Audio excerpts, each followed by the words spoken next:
الكورس عندي. لا ما يقدرش انا اطلع حاجات بره الكلام ده كله خالص، اللي هو تخش تاخد البيت من بابه بقى. حلو برضه السؤال ده. ينفع ابات عند خطيبتي؟ حلو السؤال ده.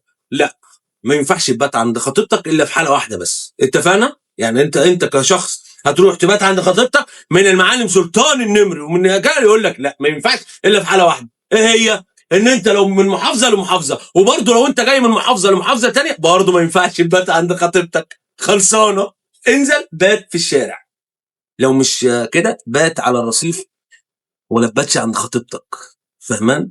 الا بقى لو ده انا بكلمك لو انت بني ادم جاي سالك بتخاف ربنا انت جاي في حاجه تانية بقى تاني جاي تاخد البيت من بره، بس ده لازم انت تاخد الكورس عندي. لا ما يقدرش انا اطلع حاجات بره الكلام ده كله خالص، اللي هو تخش تاخد البيت من بابه بقى، بيت وامه انت خليت بقى كده. لازم تاخد الكورس عندي. احجز مع السكرتيره او الاستشاره ببلاش، وبعد كده الاستشاره الجايه هتكون ب 200 جنيه، والكورس ب 3000 جنيه مع الملحقات بتاعته. حبيبي بالراحه يا ولد، بالراحه، انت بالي على راديو.